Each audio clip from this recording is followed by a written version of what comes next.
These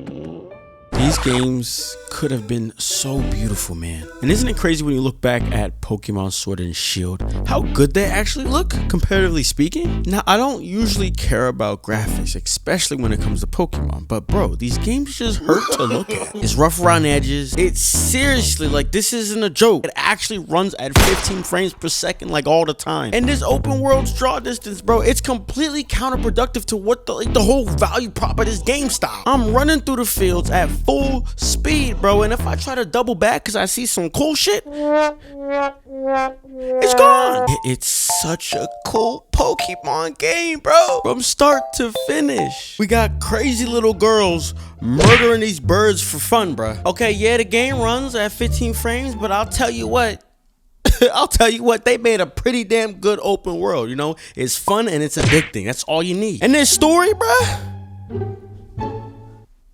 that shit was pretty deep and cool. So it had me thinking, I'm like, yo, what makes me want to buy a Pokemon game? What's the most important factor that's going to drive my buying decision? And I came up with 3 things. How does the new region look? What are these new characters trying to get into? What are them version exclusives and overall new Pokemon in this region talking about? Yes, sir. So if we take all that into consideration, you know what I'm saying, when I was looking at Scarlet and Violet, for starters, honestly, them trailers wasn't really hitting. You know, this region didn't look that fun to me. But on the other hand, I ain't gonna hold you, bro. This region has some bad bitches.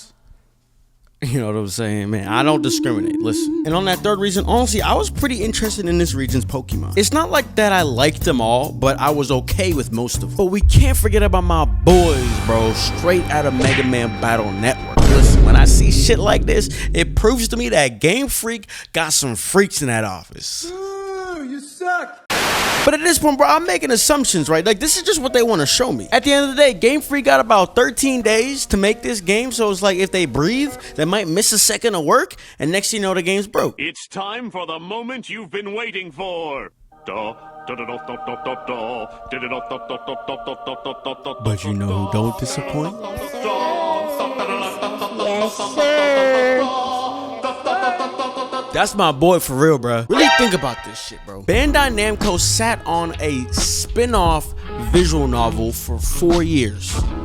Just didn't say shit. Now, you can spin that story however you want, but listen, the fact of the matter is these dudes had the balls to sit there and say, stop. This shit is and they spent the time to refine it, then release it. And then 4 years, 11 days, 5 hours, 55 minutes, and 12 seconds later, it's doing pretty damn good. That's pretty crazy. There's a lesson here, ladies and gentlemen. Imagine what magic could be made with effort and love like that. And a lot of money.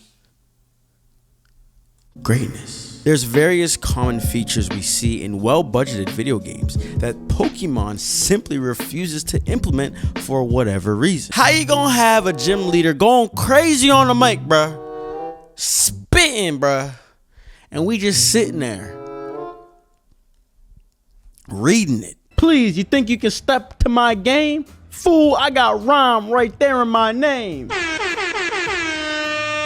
I don't know what it is, but this open world feels surreal to me. But I think it's more of how the franchise has just progressed so slowly that it just feels better than it should. Now, I tried really hard to make the game hard, but Game Freak tried harder to make the game easy, and I lost. I don't know. We need Ilka, is that their name, bro, to come back, because I don't know what kind of crack cocaine they had the gym leader rematches on, but I need some more of that. They was beating my ass. Now on the flip side, Digimon ain't never gonna let you know its next move. They be keeping us on our toes. In fact, I don't even think Bandai Namco knows, you know what I'm saying? How will just be scheming?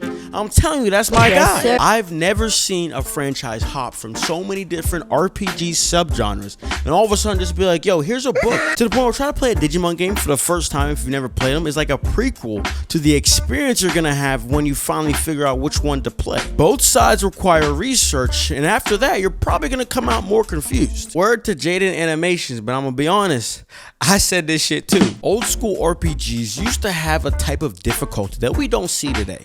And honestly, old school Pokemon games could maybe be invited to the cookout. Plus, I'm telling y'all, bro, Brilliant Diamond, Shining Pearl, them gym leader rematches, I was getting my ass beat, bro. I ain't gonna lie, I'm getting cooked.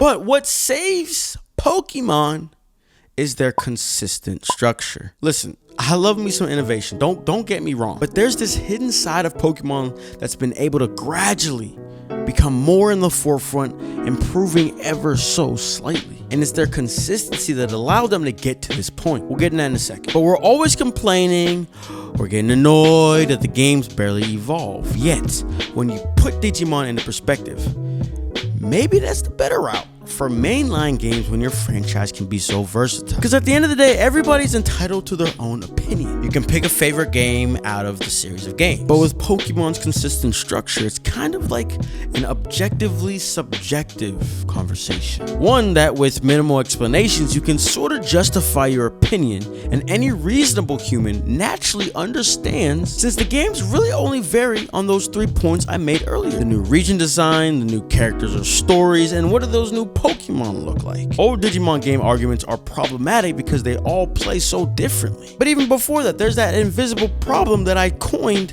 quiet chaos. These formats and these differing structures have no room to improve. They happen and then they don't. You know what I'm saying? Before any innovation, any refinement can happen, they're on to the next one.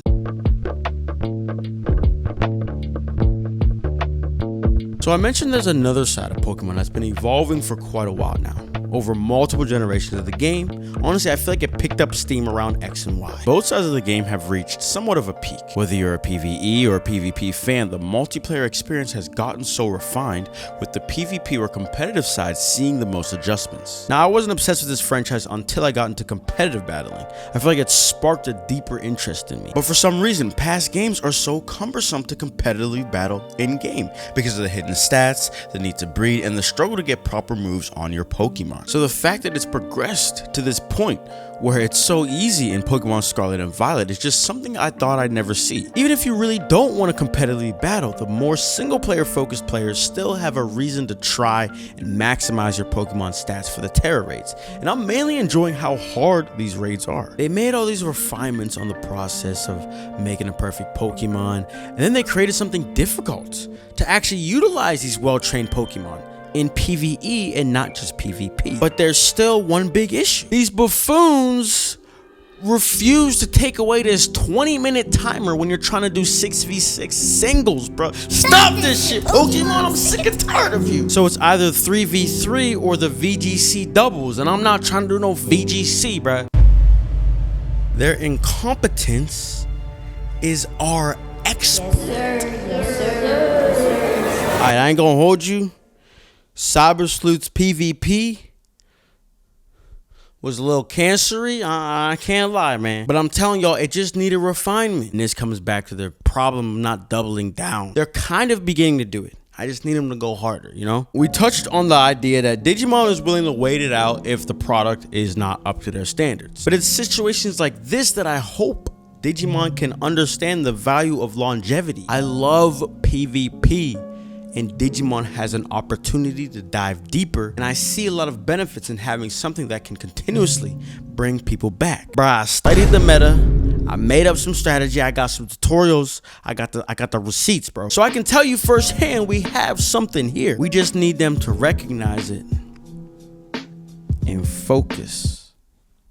You feel me? I know I keep joking around with these games, but bro, I'm telling you, Pokemon really did something here. And the performance sort of makes sense when you notice the little things that they've added in, like the dynamic weather that affects you and your Pokemon. Plus, I like how the wild Pokemon feel alive. They react, they move as groups. You know, it plays into how good this open world feels. The game just, oh man, it just hurts to look at. Pokemon, they always be stuck in their ways, you know? They can almost never make something truly great due to the short development cycles, the various pieces tied to a new game's release, and the overall politics of being one of the most iconic brands in the world. So Digimon, digital monster. Let's get some shit shaking, my guy. Thanks for watching. Hope you coming back soon. It's the boy Jam, the squad, it's the tune. Always feeling great, see me smiling in the room. I've been getting to the money ever since I left the room. Hey, how you doing? What's the word? What's the move? We the J Squad, so please make room. I always hydrate and I'm eating on my plate. Thinking about the past, I can see this is my fate.